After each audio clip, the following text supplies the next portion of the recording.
turning KD into something, because running it back with the same group just doesn't feel feasible, especially for a team that might finish 11th or 12th in the West. Logan Murdock over at The Ringer put out an article talking about the Suns' future, Devin Booker's future, Kevin Durant's future, quotes from Devin Booker.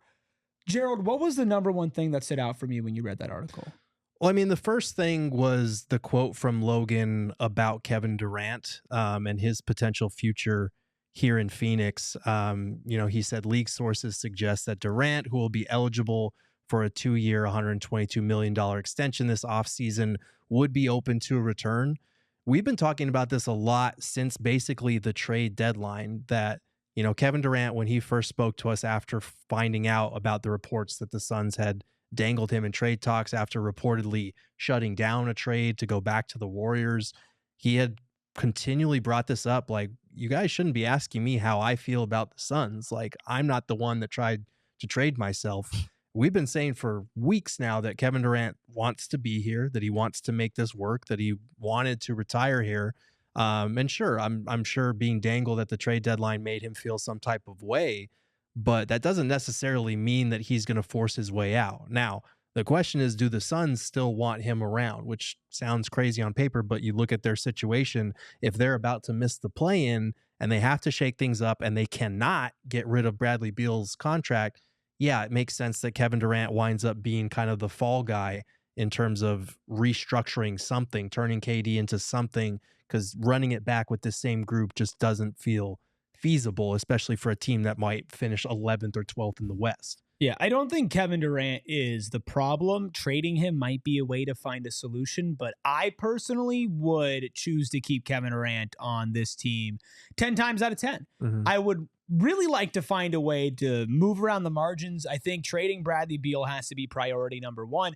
And if Kevin Durant wants to be here, I don't think that you trade him unless you get an offer like the Jimmy Butler, Kuminga, and multiple first-round picks offer. That was one that I was like, okay, I get why the Suns would consider this. You have a star for now, you have a future young player plus draft picks. That's the kind of deal that you would need for somebody like Kevin Durant. And maybe a team flames out in the playoffs, whether it's Boston, which there's been reports about, maybe OKC, Houston, who of course owns the Phoenix Suns draft picks. Maybe somebody becomes really desperate and they're calling you and they're saying, we'll give you so much more than we were willing to give you 3 months ago for Kevin Durant, that you have to strongly consider it. But if you're going to get lowballed for KD and he wants to stay here and sign a 2-year extension, I'm signing the dotted line so fast, because he has not fallen off. And I don't expect him to fall off greatly. I'm sure he'll get slightly worse. His athleticism will decline a little bit, but his game doesn't rely on pure athleticism.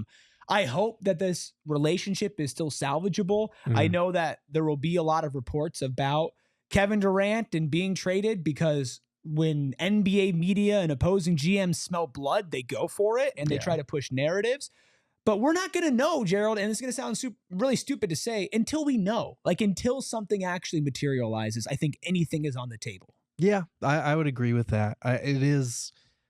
It's reassuring if you still believe that the Suns can build a championship contender around KD and Book. I know a lot of people are no longer on that wagon, and I honestly can't say I blame you too much given the way it's gone lately. But if you are still in that group, it's reassuring to hear that the bridge has not been completely burned, because if you, like you said, teams know that the Suns are not going to be dealing from a position of leverage this summer.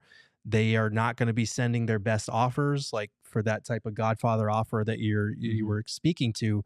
It doesn't feel realistic that they're going to get one of those. And on top of that, if Durant has a list of places that he will go and nobody else is on that list, that narrows your playing field a little bit as well. And that's going to depress the offers that you get on top of that. So all of these are things to keep in mind. They're all going to be things that we're keeping an eye on moving forward this summer. But at the very least, it's reassuring to know that the bridge hasn't been completely burned, because if Kevin Durant really wanted to force his way out of there and make things uncomfortable for the Suns, he could. And it's reassuring that we're not at that point.